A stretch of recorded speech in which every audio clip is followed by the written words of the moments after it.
பேச்சுவார்த்தை செய்யறதுக்கு என்ன இருக்கு இங்கே?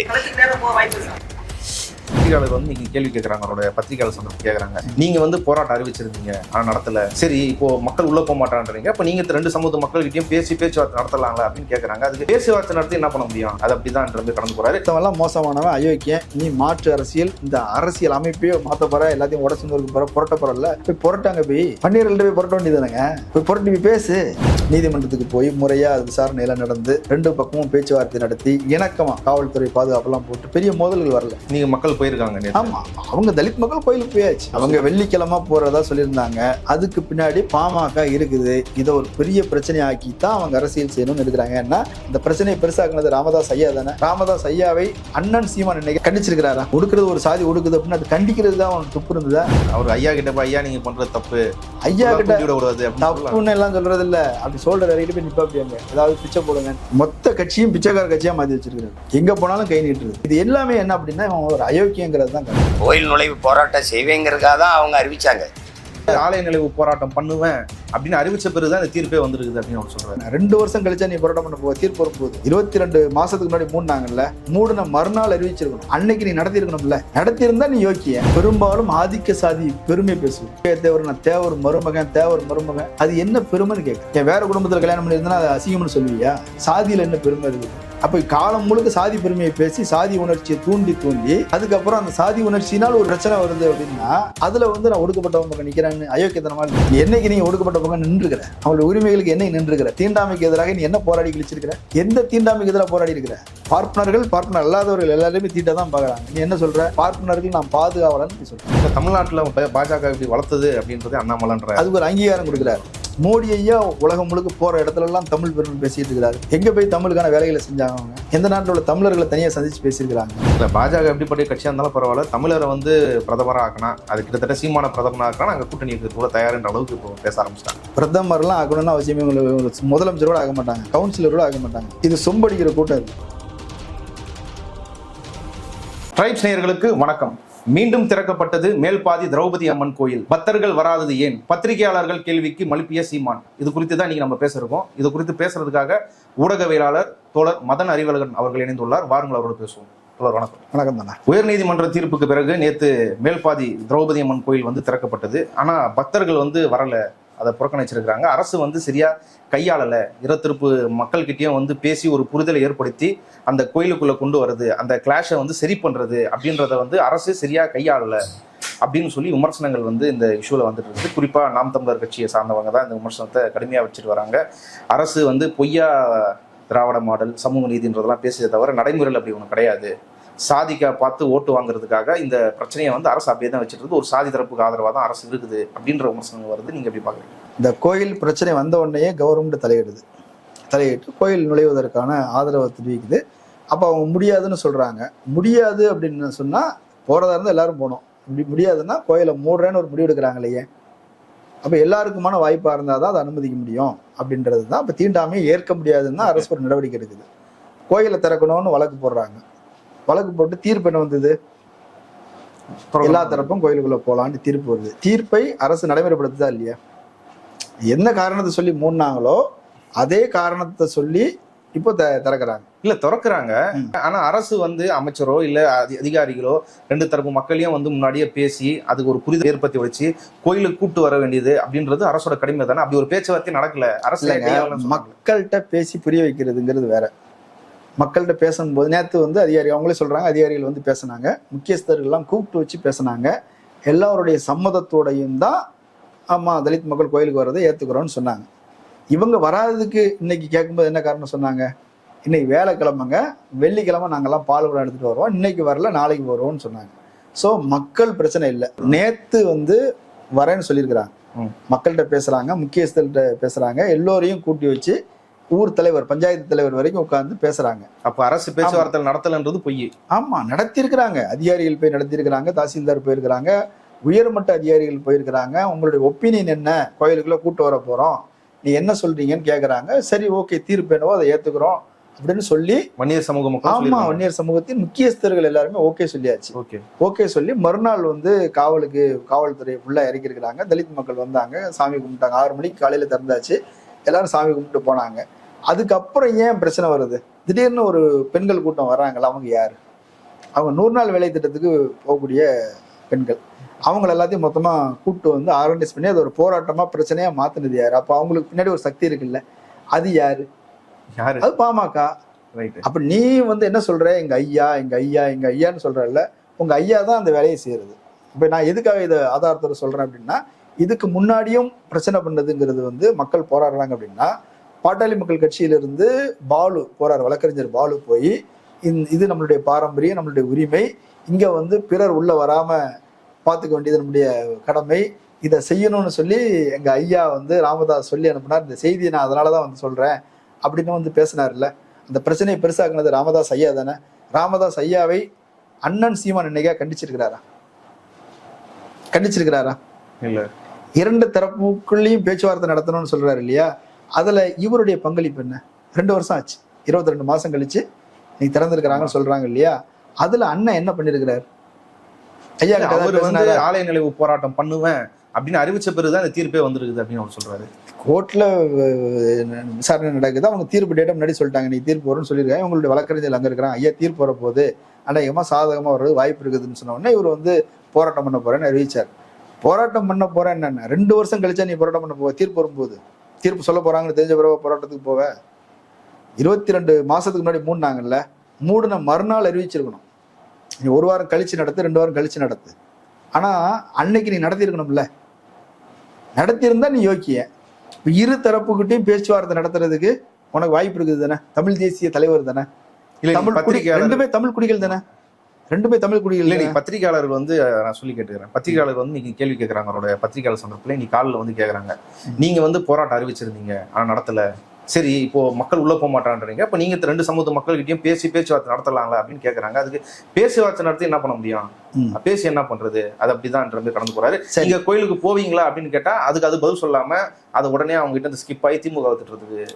அதுதான் நீ வந்து காங்கிரஸ் பத்தி கேள்வி, இது பிஜேபியோடைய இந்த சட்டம் பத்தி கேள்வி கேட்டீங்கன்னா காங்கிரஸ் திட்டுறது போயிடும். அப்படி நீட் மசோதா பத்தி கேட்டீங்கன்னா உன்னை காங்கிரஸ் திட்டுறது போ. அப்படி பிஜேபி அரசு என்னெல்லாம் செய்தோ அதை விமர்சனம் பண்ணி கேள்வி கேட்டீங்கன்னா உன்னை காங்கிரஸ் காலத்திலேன்னு போயிடுவாரு. ஒரு வேலையை இதுதான். விஷயம் தெளிவானது. 2 தமிழ் குடிகள், ஒன்று ஆதிக்க சாதி, இன்னொன்று ஒடுக்கப்பட்ட சாதியா இருக்குது. இந்த 2ஐயும் இணைக்கிறது. நீ அரசியல் தேர்தல் அதெல்லாம் விடு, நீ தமிழ் குடிகளுக்காக அரசியல் பண்றவன்னு தானே சொல்ற. நீ போயிருந்திருக்கலாம்லான்னு கேட்குறேன். அது பேசுறதுக்கு முதல்ல ஒரு தகுதி வேணும்ல. நான் போனேங்க, 2 மக்கள்கிட்ட நான் பேசினேங்க, இந்த திராவிட அரசு தடுத்துருச்சுன்னு சொல்லு. நான் முயற்சி பண்ணேன், என்னை அனுமதிக்கல, நான் போனேன், ஊருக்குள்ள நுழைவு போனேன், தடுத்தாங்க, அப்படி கூட சொல்லு. நீ எந்த முயற்சியுமே செஞ்சது இல்லையே. அங்க வந்து தலித் மக்கள் உள்ள போக முடியல அப்படின்றது திராவிட அரசு காரணமா, திமுக காரணமா? அது காலங்காலமா இருக்கிற பிரச்சனை. இப்ப இந்த காலங்காலமா இருக்கிற பிரச்சனைகளுக்கு அரசு எந்த பக்கம் நிக்குது அப்படின்னா உள்ள நுழையிறதுக்கு ஆதரவா நிக்குது. அப்படித்தானே? அப்ப வன்னியர் மக்களுடைய ஓட்டு வேணான்னு சொல்றாங்களா? அவங்களுக்கு அதுவும் வேணும். அப்போ 2 சமூகங்களுக்கிடையே பகையை வளர்ப்பது இல்லாமல் அதிகபட்சம் இணக்கமாக கொண்டு போகணும் அப்படின்னு ஒரு கவர்மெண்ட் முயற்சி எடுக்குது. இப்ப அதுல சமூகத்துக்கு பங்கு இருக்குது. அப்ப ராமதாஸ் அந்த பக்கம் வந்து உட்கார்ந்துருக்கணும், இந்த பக்கம் திரும்ப வந்து உட்கார்ந்துருக்கணும். அப்படியான சூழல் இருக்குதா? இல்லை. ஏன்? பாமக அதை வைத்து அரசியல் பண்ணுது. இளவரசன் திவ்யா பிரச்சனை வரும்போது நம்ம பார்த்தோம். இளவரசன் திவ்யா பிரச்சனை வரும்போது இவர் என்ன பண்ணாரு? அறிக்கை ஏதாவது விட்டாரா? ஏதாவது இந்த 15 வருஷத்துல அதை பத்தி ஏதாவது பேசியிருக்கிறாரா? என்னைக்காவது? சரி, நான் என்ன சொல்றேன், நீ அங்க போவே வேண்டாம். திரும்ப ஒரு பக்கம் இருக்கிறார், சென்னையில இருக்கிறார். ராமதாஸ் ஒரு பக்கம் திண்டிவனத்தில் இருக்கிறார். நீ 2 தலைவர்களை சந்திச்சு நீ பேச வேண்டியதானே? 2 தமிழ் குடி தானே, பார்த்து பேசி ஐயா நம்ம 2 பேரும் சேர்ந்து வேலை செய்வோம், நீ உங்க அரசியல் பகையெல்லாம் விட்டுருங்க, 2 சமூகமும் இணக்கமா விட்டோம், நம்ம முயற்சி எடுப்போம், நீ செய்ய வேண்டியது தானே. சரி, அந்த ஊருக்குள்ள உன்னை போக விட மாட்டாங்கன்னு கூட நீ பயப்படுறியா? ஊர்ல உள்ளவங்க வெளியே வர வச்சு பேசு. உன் கட்சிக்காரங்க 2 சமூகத்திலும் இருப்பாங்கல்ல, அவங்கள வச்சு பேசியிருக்கலாமே. எந்த முயற்சியுமே எடுக்கல. ஏன் அப்படின்னா இதை வச்சு நீ அரசியல் பண்ணுவதற்கு, ஒருவேளை வன்னியர் மக்கள் வந்து எதிர்த்து போராடாம ஏத்துக்கிட்டாங்க அப்படின்னு சொன்னா நீ வேற ஒன்று பேசியிருப்ப. அப்படித்தானே? சரி, நீ பொறுப்புள்ள ஆளு தானையா, நல்ல மனுஷன், பொறுப்புள்ள ஆளு. 2 பேர் பிரிஞ்சுட்டாங்கன்னா உனக்கு மனசு தாங்காது, நெஞ்சு வலிக்கும்ல. நெஞ்சு டைலாக்லாம் பேசுறல்ல. சின்னம்மாவும் சித்தப்பாவும் பிரிஞ்சுட்டாங்கன்னு உனக்கு அம்மா நான் வேணா போய் பேசட்டுமா அம்மா அப்படின்னு ஷோல்டர்லாம் இறக்கி, அவங்க வீடியோல தான் பார்க்க போறாங்க, நேர்ல கூட இல்லை, இருந்தாலும் பார்ப்பாங்க. ஷோல்டர் மேல இருந்து நேர்ல போய் பார்த்துட்டே வந்தார்ல. நேர்ல பார்க்கும்போது ஷோல்டரை கீழே தான் வச்சிருந்தார், கழுத்தெல்லாம் அப்படி கூணிக்கிட்டு அப்படி முதுகெல்லாம் வளைச்சிக்கிட்டு தான் உள்ள போனார்.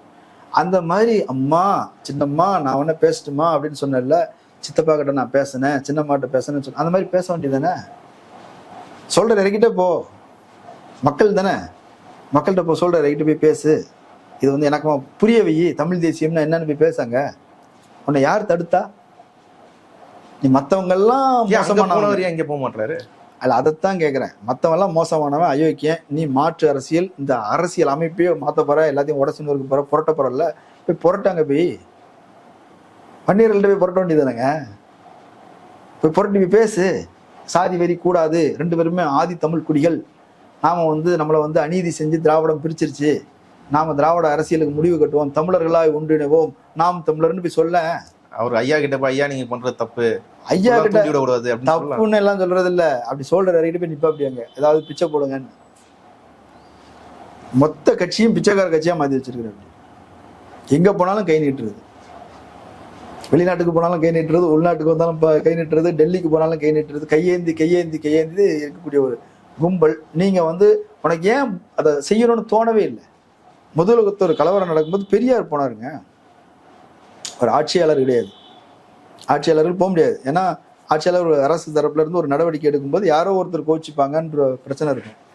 நியூட்ரலான ஒரு ஆள் வந்து பெரியார் போனார்ல, பெரியார் போய் அங்க இது பண்றாரு.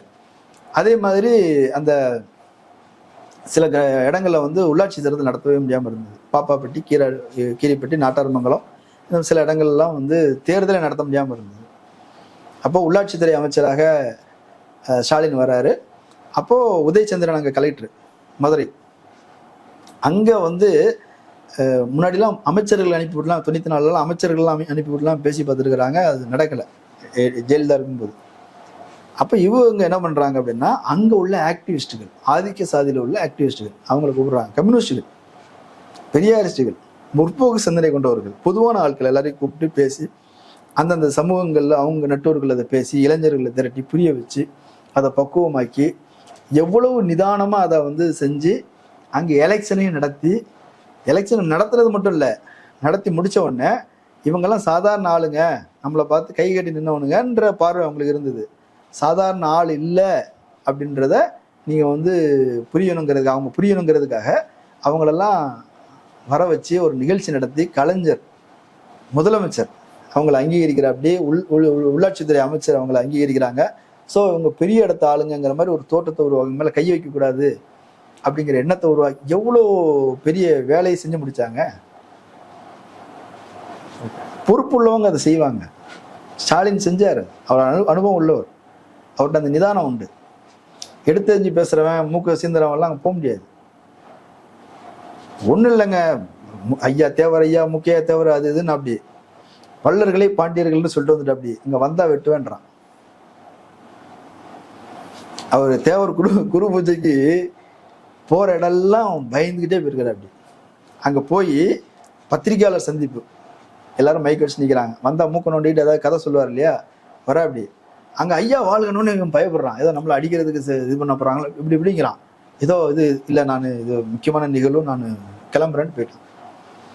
எதுக்கு? ஒரு வார்த்தையை பேசிட்டு, இதுக்கு தான் சொல்கிறோம் பொதுவான ஆளாக இருக்கணும். ஒரு சாதி பெருமைன்னு பேசணுன்னா அது எங்கே போனாலும் பிரச்சனை தான். ஒருத்தட்ட பெருமை பேசிட்டு இன்னொருத்தவங்கிட்ட போய் அடி வாங்கணும். எந்த சாதியை பெருமை பேசியிருந்தா அவங்க உன்னை அடிப்பேன் ஏன் சொல்கிறாங்க? நீ ஊட்டின உணர்வு, சாதி உணர்வு ஊட்டினா அவன் நீ வேற ஆள் தான் பார்ப்பான். அப்படி தானே? நீ எந்த சாதி உணர்வு ஊட்டுறியோ இவன் நம்ம ஆளா வேற ஆள் தான் பார்ப்பான். இங்கே தமிழ் உணர்வுலாம் தனியாக ஒன்று கிடையாதுங்க. இவங்க சொல்கிற தமிழ் தேசிய உணர்வும் இங்கே கிடையாது, இங்கே இந்து உணர்வும் கிடையாது, இங்கே சாதி உணர்வு உண்டு, அது நிஜம். இப்போ நீங்கள் வேங்கவேல் விவகாரம் எடுத்துக்கோ. வேங்கவேல் விவகாரம் குறித்து சீமான் எப்போ பேசினார்? பிரச்சனை வந்து அது நடந்து கரிகாலன் போய் எடுத்து வந்தார். அப்போ தான் அங்கே உள்ள என்ன பிரச்சனை இருக்குதுன்னு தெரியும். எல்லாருக்குமே அப்படி தான் தெரியும். உள்ள பிரச்சனைங்கிறது தொட்டியில் மலம் கலந்த பிரச்சனை அப்படின்றத அவர் தான் வெளியே கொண்டு வர்றார். அது வரைக்கும் என்ன நினச்சாங்க? கோயிலுக்குள்ள உடம்புன்றாங்க, கலெக்டர் வந்தாங்க, எல்லாரையும் கோயிலுக்குள்ள போட்டாங்கன்னு எல்லாரும் பட்டாசு வெடிச்சு இருந்தாங்க கலெக்டருக்கு இல்லையா. கலெக்டருடைய பின்னணி என்ன, திராவிட இயக்க பின்னணி, பெரியாரிஸ்ட்லாம் சொல்லிட்டு இருந்தாங்க. பேட்டி எல்லாம் எடுத்து போட்டாங்க. 2 பேரை கைது பண்ணாங்க. ஆமாம். அப்போ உள்ளே போயிட்டு வந்த பிறகு தான் இது ஒரு பிரச்சனை அப்படின்றது வெளியே வந்தது. வெளியே வந்தது பிறகு அது விமர்சனங்கள் வருது, விவாதங்கள் வருது, கைது நடவடிக்கை, விசாரணை, காவல்துறை ஒரு பக்கம் செய்யுது. இதில் எதுலேயுமே அவர் போவே இல்லை.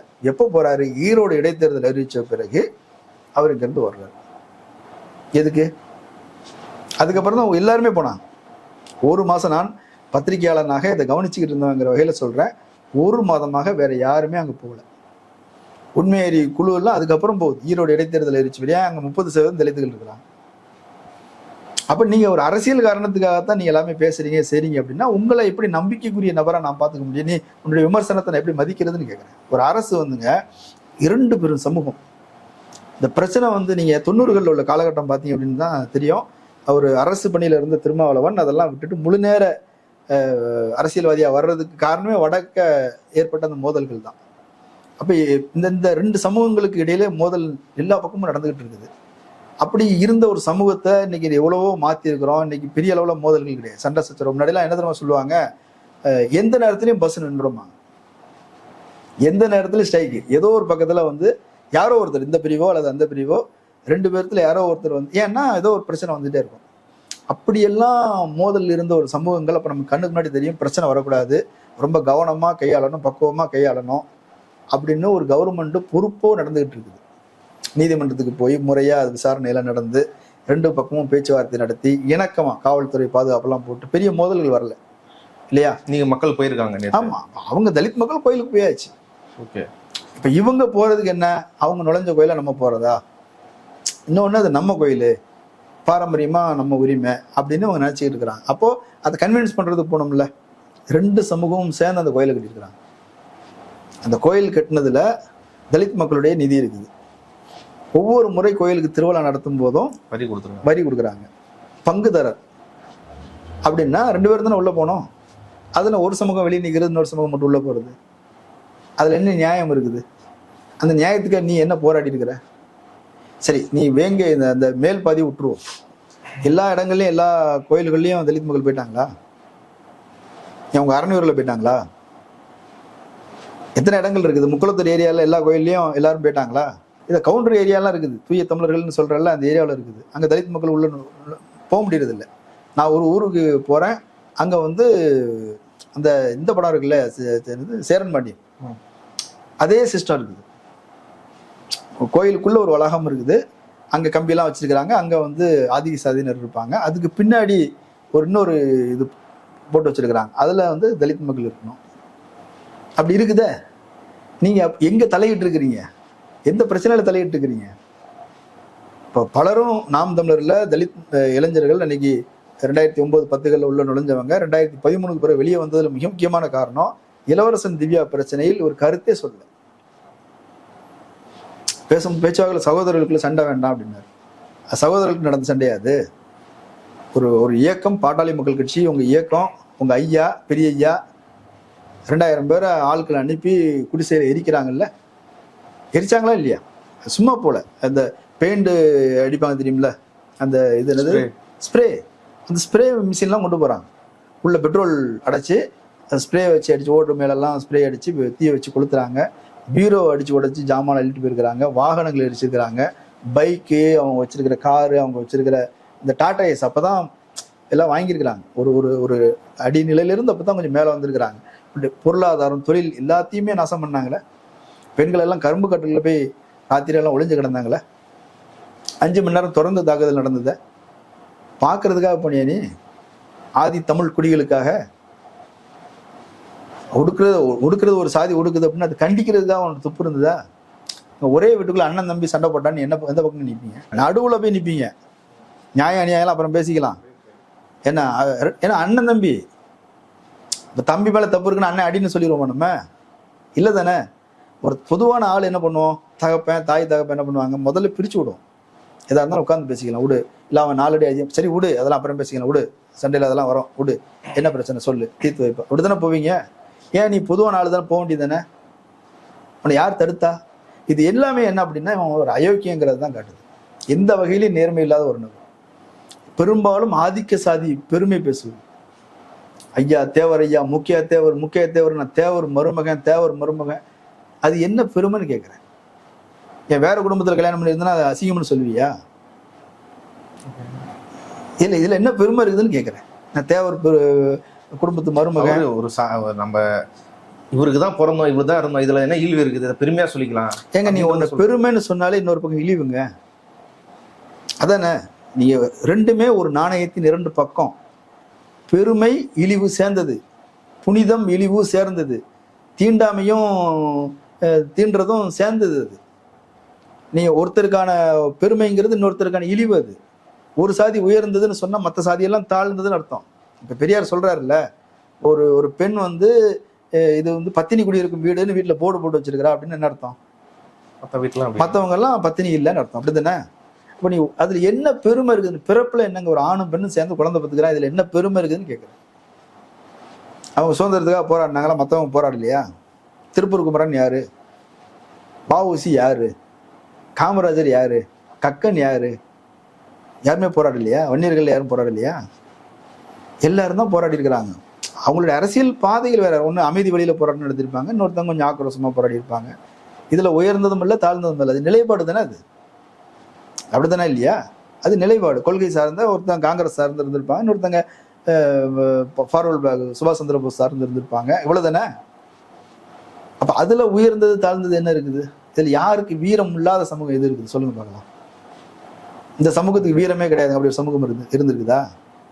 கத்தி யார் எடுத்தாலும் வெட்டும், துப்பாக்கி யார் எடுத்தாலும். ஆமா, நீங்க இமானுவேல் சேகரன் ராணுவத்தில் இருந்தவருங்க, வீரம் இல்லாமலாம் போனாருங்க.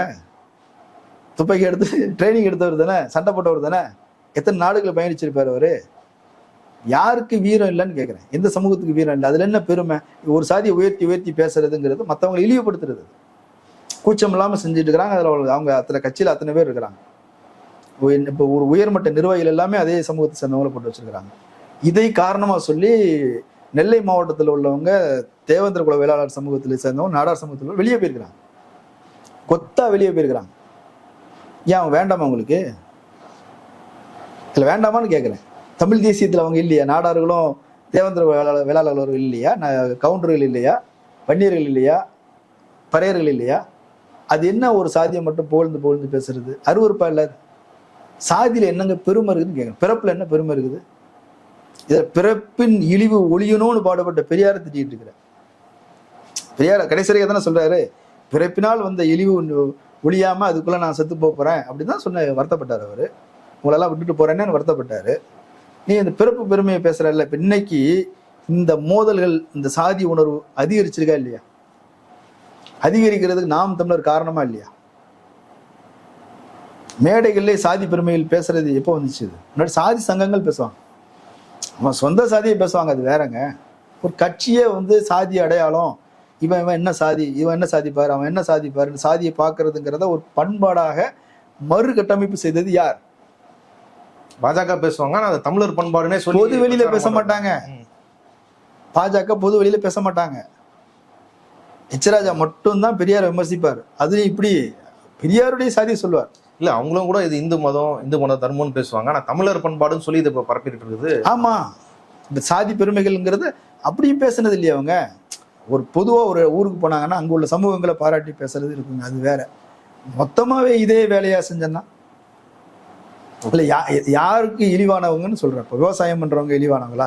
சண்டைக்கு போறவங்கலாம் உயர்ந்தவங்க, அருவா தூக்குறவங்களாம் உயர்ந்தவங்கன்னா விவசாயத்துக்கு போறவங்க இழிவானவங்களா? பானை செய்யறவங்க இழிவானவங்களா? துணி துவைக்கிறவங்க இழிவானவங்களா? இல்லை எந்த தொழில் இழிவானதுன்னு கேட்குறேன். அவங்களுக்கு ஒரு போர் குடிங்க, மற்றவங்க எல்லா குடும்பத்திலையும் நீங்கள் சேர சோழ பாண்டிய வம்சங்கள் நடத்திய போர்களில் எல்லா குடும்பத்தை சேர்ந்தவங்களும் ஒரு ஆளை வந்து கூப்பிடுவாங்களா இல்லையா? அப்படித்தானே பார்த்துருக்குறோம். குடும்பத்துக்கு ஒரு ஆம்பளை பிள்ளை வந்துடணும்.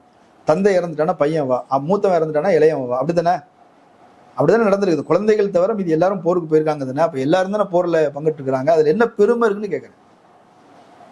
வன்முறையில் என்ன பெருமை இருக்குது? சாதியில் என்ன பெருமை இருக்குது? அப்போ காலம் முழுக்க சாதி பெருமையை பேசி சாதி உணர்ச்சியை தூண்டி தூண்டி அதுக்கப்புறம் அந்த சாதி உணர்ச்சியினால் ஒரு பிரச்சனை வருது அப்படின்னா அதுல வந்து நான் ஒடுக்கப்பட்டவங்க பக்கம் நிற்கிறேன்னு அயோக்கியத்தனமா இல்லை. நீ என்னைக்கு நீங்க ஒடுக்கப்பட்ட பக்கம் நின்றுக்கிற? அவங்களுடைய உரிமைகளுக்கு என்னைக்கு நின்றுக்கிற? தீண்டாமைக்கு எதிராக நீ என்ன போராடி கிழிச்சிருக்கிற? எந்த தீண்டாமைக்கு எதிராக போராடி இருக்கிற? பார்ப்பனர்கள் பார்ப்பனர் அல்லாதவர்கள் எல்லாருமே தீட்டா தான் பார்க்குறாங்க. நீ என்ன சொல்ற? பார்ப்பனர்கள் நான் பாதுகாவலன்னு போய் சொல்ற. அவனை கூப்பிட்டாங்களா? நீ பச்சை தண்ணியை தூக்கி கொடுத்தன்னா தொட்டு வாங்க மாட்டாங்க. நீ கோயில்ல வந்து முனுசாமி கோயில்ல பிரசாதம் அப்படின்னு சொல்லி சக்கரை பொங்கலை கொண்டு போய் கொடுங்க, வாங்க மாட்டான். முனுசாமி கோயில்லையோ அல்லது வந்து கருப்பராயன் கோயில்லையோ சுடலமாடம் கோயில்லையோ அல்லது முத்தாரம்மன் கோயில்லையோ மாரியம்மன் கோயிலில் கூழ் கொடுத்தாங்கன்னு கூட கொண்டு போய் கொடுங்க, வாங்கி குடிச்சிருவாங்களா? உன் பிறப்பே தீட்டுன்னு சொல்கிறான் அவன். உன் கையால் வாங்கி குடித்தா பாவம்னு சொல்கிறான். அந்த பாவத்தை கழிக்கிறது என்ன பண்ணுவான்? சாணியையும் மாட்டு மூத்திரத்தையும் கலந்து தொளிச்சு அதை குடித்து தீட்டு கழிப்பான். நீ கொடுக்குற இப்போ வெண்பொங்கலை விட சக்கரை பொங்கலை விட எது புனிதமானது? மாட்டு மூத்திரமும் மாட்டு சாணியும் புனிதமானது. மனுஷனை விட மாடு புனிதமானவன் நடத்திக்கிட்டு இருக்கிறான். நீயே 15 வருஷமா பல மேடைகள் அதை பேசியிருக்கிற. அப்போ இப்போ எதனால் இப்படி போற? எதனால் இப்படி போற? உன்னுடைய எஜமானன் மாறிட்டாங்க. துக்ளக் குருமூர்த்தியும் துக்ளக் சோவும் நிர்மலா மேடமும் எச் ராஜா சர்மா பேரறிஞர் இவங்கெல்லாம் மாறிட்டாங்க. அண்ணாமலைங்க ஒரு நடைபயணம் போறார். நடைபயணமே கிடையாது, அது வாகன பயணம். அன்றைக்கு அந்த ப்ரெஸ் மீட்டில் எப்போ பார்த்தாலும் சரி, தம்பி அண்ணாமலை வாகன பயணம் போறாரு, நடைபயணம் போறாரு, இதை சேர்த்து சொல்லிட்டே இருப்ப. அப்படி இல்லை, தமிழ்நாட்டில் பாஜக இப்படி வளர்த்தது அப்படின்றது அண்ணாமலைன்ற அதுக்கு ஒரு அங்கீகாரம் கொடுக்குறாரு. மோடி ஐயா உலகம் முழுக்க போற இடத்துல எல்லாம் தமிழ் பெருமை பேசிட்டு இருக்கிறாரு. அவன் நியூஸுக்காக ஒரு வார்த்தையை சொல்லிட்டு அப்புறம் மற்ற விஷயங்களை பேசிடுவாங்க. எங்க போய் தமிழுக்கான வேலைகளை செஞ்சாங்க அவங்க? எந்த நாட்டில் உள்ள தமிழர்களை தனியாக சந்திச்சு பேசியிருக்கிறாங்க? இல்லை, பாஜக எப்படிப்பட்ட கட்சியாக இருந்தாலும் பரவாயில்ல, தமிழரை வந்து பிரதமராக ஆக்கணும், அது கிட்டத்தட்ட சீமான பிரதமராக ஆக்கணும், நாங்கள் கூட்டணி கூட தயாரின்ற அளவுக்கு இப்போ பேச ஆரம்பிச்சிட்டாங்க. பிரதமர்லாம் ஆக்கணும்னு அவசியமே உங்களுக்கு. முதலமைச்சரோட ஆக மாட்டாங்க, கவுன்சிலரோட ஆக மாட்டாங்க. இது சொம்படிக்கிற கூட்டம். அது எல்லா தொகுதிகள்லையும் எந்தெந்த சாதியை சேர்ந்தவங்களை போட்டு எந்த சாதி ஓட்டப்படி நயினார் நாகேந்திரனுக்காக அந்த தொகுதியிலங்க நெல்லை மாவட்டத்தில் நாடார்களும் முக்குளத்தோரும் தலித் மக்களும் எண்ணிக்கையில் பெரும் சமமாக கூட சொல்லலாம். அதுக்கப்புறம் யாதவர் சமூகம் எலெக்ஷனில் நாடார்கள் நிறைய ஓட்டு வாங்குவாங்க. தேவர் ஓட்டை அவர் வாங்கிடுவார். அப்படி யாதவர் ஓட்டை பிரிக்கணும், அதுக்கு ஒரு வேட்பாளர் நிறுத்துறாரு. அப்படி அவர் விஎன்ஆர்எஸ் சொல்றாரு, ஓட்டு என்ற இடத்துக்கு நாம் போயிருக்கும்போது என்னை பார்த்து அந்த காங்கிரஸ்காரர் கேட்டார், நீங்க என்ன இந்த பக்கம்? இல்லைங்க, ஓட்டு என்றாங்கெல்லாம் வந்திருக்கிறீங்க, நாங்கெல்லாம் 15 லட்சம் பேருக்கு போட்டி போட்டுக்கிறோம், நீங்க 1.5 லட்சம் பேருக்கு தானே போட்டியே போட்டுக்கிறீங்க, எப்படி ஜெயிப்பீங்கன்னு நினைச்சு வந்து உட்கார்ந்துருக்கிறீங்கன்னு கேட்டாரு. எனக்கு அவமானமா இருந்தது. ஆமா, இல்ல 1.5 லட்சம் பேருக்கு கூடிய யாதவர்களை ஓட்டை பிரிக்கிறதுக்கு தானே நம்ம வேலை செஞ்சிருக்கிறோம், எனக்கு உரைச்சதுன்னு சொல்றாரு. இது அந்த தொகுதியில் மட்டுமில்ல, தமிழ்நாடு முழுக்க எல்லா தொகுதிகள்லையும் என்ன சாதியில இருந்து ஆள் போடணும் இப்படி பேசி வேலை செய்யறாங்க. பிஜேபியும் அதிமுகவும் கூட்டணி. ஓபிஎஸ்ஸுடைய பையன் அவன் ஜெயிக்கணுங்கிறதுக்காக அவருடைய வேட்பாளரை வந்து மாற்றி போட்டாங்களா இல்லையா? முஸ்லீம் வேட்பாளரை போட்டு மாற்றினாங்களா இல்லையா? எல்லா பக்கமும் இதை தான் செஞ்சுட்டு இருக்கிற, புரோக்கர் வேலை செஞ்சுட்டு இருக்கிற. நீ என்னமோ யோக்கிய மாதிரி பேசிட்டு இருக்கிற. ஒரு நாள் பலன் அடைந்த ஒரு சமூகம் சொல்லு. இந்த சமூகம் பலன் சாதி ரீதியாகவே கூட பேசுவோமே, ஒரு சமூகம் சொல்லு. அருந்தியர்களை பத்தி அவ்வளவு பேசுறல்ல. இன்னைக்கு நாடார்களுடைய தொழில்கள் எல்லாத்தையும் மார்வாடிகள் ஆக்குபை பண்ணிட்டு இருக்கிறாங்கல்ல. சில்லறை வணிகம் முழுக்க கைப்பற்றிட்டு என்னைக்கு நீ போராட்டம் நடத்திருக்கிற? அது என்னைக்கா கண்டிச்சிருக்கிறியா? எதுவும் செஞ்சது இல்லை தானே. ஏங்க, இப்போ அதானி வீட்டில் ரெய்டு நடக்கல, அதானி அலுவலகத்தில் ரெய்டு நடக்கல, அதானி ஃப்ரெண்டு அம்பானி மார்வாடி எத்தனையோ பேர் இருக்கிறாங்க, எங்கேயுமே ரெய்டு போல. நாடார்களுடைய கடைகள் எல்லாம் ரெய்டு வந்துச்சு இல்லை? தமிழ் குடி தானே. சாதி பாசத்துக்காக கூட நான் சொல்லலை, தமிழ் குடி தானே. சரவணா ஸ்டோர் சம்மந்தப்பட்ட 150 இடத்துல ரேடு நடந்துச்சு, கண்டிச்சியா நீ? காளீஸ்வரி நிறுவனம் கோல்டு வின்னர், அவன் இன்னைக்கு சவுத்துல இருந்து இந்தியா முழுக்க மார்க்கெட்டை விரிச்சிட்டு போறான். உன்னுடைய தமிழ் தேசிய முதலாளி ஒருத்தன் இந்தியா முழுக்க சந்தையை பயன்படுத்துறதுக்கு போறான்ல, அவனை ஃபுல்லா ரேடு நடத்தி அவனை முடக்கினாங்கல்ல. எதுக்காக? அது அதானியுடைய ஆயிலுக்கு போட்டியா வருதுன்றதுக்காக முடக்கிறாங்கல்ல. நீ தான் கண்டிச்சியா? ஒரு குஜராத்திக்காக தமிழன் நீ ஒடுக்குறான்னு கண்டிச்சியா? அது மட்டும் இல்லை, இதே மாதிரி எல்லா நாடார்களுடைய தொழில் நிறுவனங்களும் முடக்கப்பட்டுச்சு. வளர்ந்த ஒரு அடுத்த லெவலுக்கு போற மாதிரி இருக்கிற எல்லா நிறுவனம் முடக்கப்பட்டுச்சு இல்லை? நீ ஏதாவது தடுத்தியா? தடுக்கலாம் நாள முடியாது. சும்மா ஒரு இந்த நன்கொடை வாங்குறாள் எலெக்ஷனுக்கு, சரவணா ஸ்டோர்ல போய் ஜெயச்சந்திரன்ல போய் நன்கொடைலாம் வாங்குறாள், அதுக்காவது குலைக்கலாம்ல. நீ செஞ்சதே இல்லையே. ஓகே, இப்போ இந்த மேல்பாதி விஷயத்துல இப்போ அங்க இருக்கிற மக்கள் என்ன சொல்றாங்க? இப்போ தலித் மக்கள் இதனால போக முடியாம இருந்தது, இப்போ வந்து உள்ள அனுமதிக்கப்பட்டிருக்கிறாங்க. எல்லா தொலைக்காட்சியிலையும் வந்து அந்த காணொலி வந்து வெளியிடப்படலை, மக்களே போலன்ற செய்தி தான் வந்ததே தவிர சில தொலைக்காட்சி குறிப்பா சன் அவங்க வெள்ளிக்கிழமை போறதா சொல்லியிருந்தாங்க. அதுக்கு பின்னாடி பாமக இருக்குது. இதை ஒரு பெரிய பிரச்சனை ஆக்கித்தான் அவங்க அரசியல் செய்யணும்னு இருக்கிறாங்க. ஏன்னா பாமக 2011-12 காலத்துல இரலவெண்ட், மக்கள் செல்வாக்கு இல்லாமல் என்னைக்கோ போயிருச்சு. 15 வருஷமா அதிகாரத்தின் எந்த இடத்துலையும் இது இல்லை. இன்னைக்கு இந்த சாதி பிரச்சனைகளை எங்க கிடைக்குதோ அதை வச்சு ஊதி பெருசாக்கி அதை வச்சு அறுவடை செய்யணும்னு பாக்குறாங்க. அதுக்காக அவங்க வேலை செய்ய தான் செய்வாங்க. அரசாங்கத்துக்கு பொறுப்பு இருக்குது. மற்றவங்க விமர்சனம் பண்றாங்கிறதுக்காக உணர்ச்சி வசப்பட்டு அது வேலைகளை செய்யக்கூடியது. ரொம்ப நிதானமாகவும் பொறுப்பாகவும் பொறுப்பு இருக்கின்ற விஷயத்துல அது தீர்த்தாங்கனால அதுக்கு என்ன பண்ணணும்? சில விஷயங்கள் நிதானமாக தான் நடக்கும். அம்பேத்கருடைய கோரிக்கைகள் வந்து ரொம்ப உறுதியான வலிமையான கோரிக்கைகள். பொது குளத்துல வந்து தலித் மக்கள் தண்ணி எடுக்கணும் போராட்டம் நடத்தியிருக்கிறார். இப்போ காந்தி என்ன பண்ணாரு? ஆமா சரிதான் அப்படின்னு உடனே கூட்டு போயிடல. இது பெரும்பான்மை சமூகமா இருக்குது, இது சிறுபான்மை சமூகமா இருக்குது. ஒரு மோதல்ல வந்துச்சுன்னா யார் பாதிக்கப்படுவா? சிறுபான்மை இருக்கக்கூடிய தலித் மக்கள் பாதிக்கப்படுவாங்க. அவன் பொருளாதாரம் பலம் உள்ளவன், பொருளாதாரம் இல்லாமல், அவன் நில வளம் உள்ளவன், நில வளம் இல்லாமல், தொழில்கள் எல்லாமே இவங்க அவங்கள சார்ந்து இருக்கிறாங்க. அவங்க 4 நாள் வேலைக்கு கூப்பிடலன்னா அவங்களுக்கு பொருளாதாரம் பாதிச்சிடும். அப்போ இந்த மோதலை உருவாக்கக்கூடாது. என்ன பண்ணணும்? அவங்க என்னைக்கு மனம் மாறுவாங்க நம்ம தெரியாது. நிதானமாக கூட நடக்கலாம், மெதுவாக கூட நடக்கலாம். அது வரைக்கும் என்ன பண்றது? அவங்க தண்ணி குடிக்காமல் இருக்கிறதா? அங்கே கிணறு விட்டுன்றார். காந்தியோடைய ரோலுங்கிறது மிடில் ரோல். ஏதோ ஒரு வகையில் இந்து முஸ்லீம் பகை வருதா, இணக்கமாக இருப்போம். தலித்துகளுக்கும் நான் தலித்துக்கும் பிரச்சனை வருதா, இணக்கமாக இருப்போம். பிராமின்ஸுக்கும் நான் பிராமினுக்கும் பிரச்சனை வருதா, நடுவில் நின்று இணக்கமாக இருப்போம். இப்படி ஒரு பொறுப்பு உள்ள ஒரு நபராக இருந்ததுனால தான் ஒரு மகாத்மா, அதனால தான் ஒரு தேசத்தந்தை. இந்தியாவை இணைத்தது அப்படின்றது ஒரு புவியியல் ரீதியாக இணைத்தது வந்து வெள்ளக்காரனாக இருக்கலாம், உணர்வு ரீதியாக இணைச்சது காந்தி தான் இல்லையா? இப்போ அரசுக்கு அப்படியான ஒரு பொறுப்பு இருக்குது. ஒரு சார்பில் நின்று அப்படி முடிவெடுக்கிறது தப்பு. இவங்க அவசரப்படுத்துறாங்க. இப்போ தலித் ஆக்டிவிட்டிஸ்லாம் சிலர்லாம் ஊன்றாங்க. அந்த உணர்ச்சிக்கு பலியானாலும் பிரச்சனை. ஏன்னா அது ஒரு ஊர் பிரச்சனை இல்லை, அது வட தமிழகம் சார்ந்த பிரச்சனையாக மாறிடும். கொஞ்சம் கவனம் பிசகுனாலும் சரி, நிதானமாக பொறுப்பாக, ரொம்ப ரொம்ப அவசரம்லாம் இல்லை. கூட்டு போகிறோம்னு சொல்லியாச்சு, கூட்டு போயாச்சு. அந்த தீண்டாமையை இன்னைக்கு வந்து தீண்டாமையை கழிச்சாச்சு இல்லையா? இனி அது இணக்கமாக கொண்டு போகிறது பக்குவமாக தான் கையாளணும். அரசுக்கு நாங்கள் ஆதரவாக இருக்கிறோம். இதுதான் மக்கள் சொல்ல வேண்டிய விஷயம். ஊடகவியலாளர்களாக நான் சொல்கிறது அதுதான். நிதானமாக தான் அது வேலையை செய்யணும், பொறுப்பு மிக்க காரியம். இவ்வளவு நேரம் இந்த செய்தி குறித்து தெளிவான கருத்துக்களை பகிர்ந்து கொண்டதுக்கு நன்றி. நன்றி.